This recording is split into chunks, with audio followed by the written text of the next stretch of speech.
I started reading the Book of Joy, Lasting Happiness in a Changing World by His Holiness and Desmond Tutu. And I just started, and it's just jam-packed full of so much wonderful thoughts. So first I'll start with Desmond Tutu. He writes, "We are fragile creatures, and it is from this weakness, not despite it, that we discover the possibility of true joy. Life is filled with challenges and adversity. Fear is inevitable, as is pain and eventually death. Discovering more joy does not, I'm sorry to say, save us from the inevitability of hardship and heartbreak. In fact, we may cry more easily, but we will laugh more easily too." So I thought about this a bit, and it reminded me of when I've done the meditation on imagining my death, and after standing up and walking outside after doing that meditation, how vivid everything is and how alive it feels, I feel. And so I think this is because we're more in tune with reality and are seeing like the full picture, the vast view. He goes on to say, "Yet as we discover more joy, we can face suffering in a way that ennobles rather than embitters. We have hardship without becoming hard. We have heartbreak without being broken." So I think that's very beautiful, that's what joy does. And then thinking about external pleasures. So when something good is happening, we're happy. So good food, good environment, good conversation, we're very happy. But when these things stop, it's so easy to get bored, restless, lonely, unhappy. So His Holiness writes, "So when joy arises at the level of your mind and not your senses, you can maintain a deep sense of satisfaction for a much long period of time, even for 24 hours.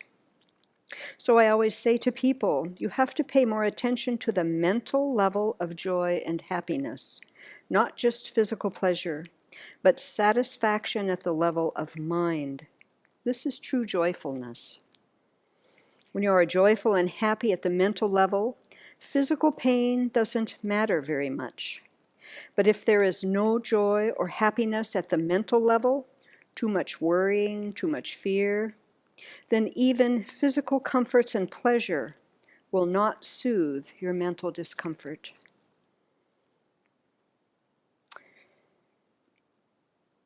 And I guess I would just say that in my experience watching people with pain and discomfort and illness, etc., for many years, the difference in people and how they met that challenge, how they reacted, had so much to do with what was going on mentally.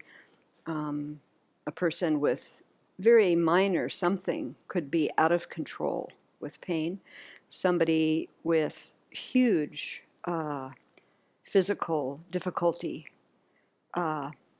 just fine, joyful. So really, our mental place is so powerful in everything we do. And so it's really helpful to identify mental happiness and joy at the time and when we're experiencing it. So I thought that was kind of interesting to think back, when I had that mental joy, mental happiness. So I would invite people to look at that a little bit. His Holiness says, "What is this mental happiness? It is a genuine sense of love and affection." And here I think for Westerners to get in touch with that and to actually be able to start developing and build that, at least for myself, I had to do a lot of work on finding some love and compassion for myself first. Without that,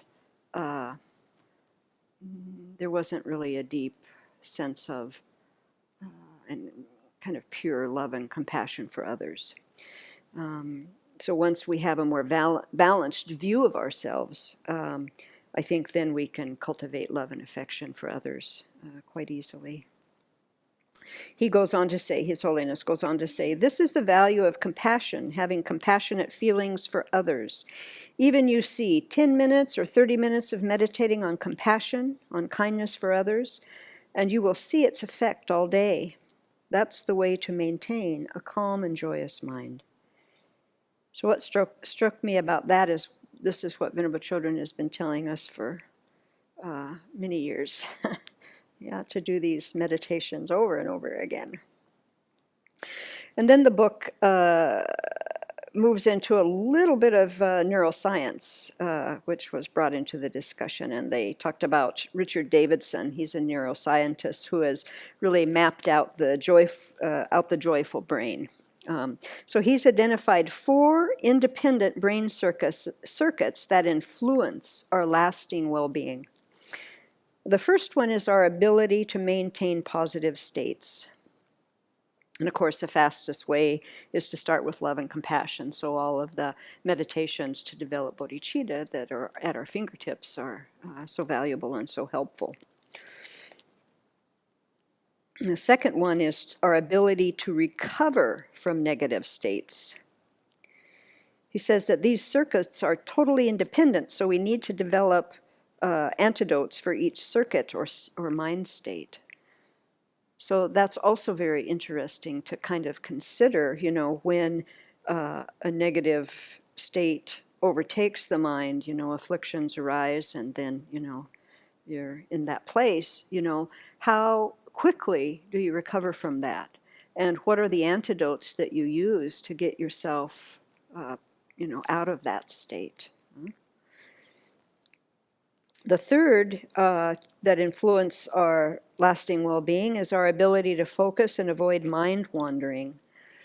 And so, of course, here is where meditation is so important and crucial, that we can, our mind is serviceable to what we need to apply it to and how we work with our mind. And then the fourth one is our ability to be generous. Isn't that interesting? So when I read these, what struck me was, the Buddha had this information many years ago before there were MRIs and PET scans and CAT scans, and he had it nailed down, at the beginning. Mm-hmm. And so it's kind of soothing to me, anyhow, to think that we are equipped with this cooperation, compassion, and generosity. And that if we attend to that with our minds and continue to develop it, then, like it says in the scriptures, we go from joy to joy. And wouldn't that be wonderful? So let's do that. Yeah. So I think, again, just to have the clear roadmap of what the Buddha taught at our fingertips, that we can continue to develop these qualities that are already in us, and by doing that become more and more joyful, even in the face of course, adversity and problems and difficulties that are going to be with us our entire lives.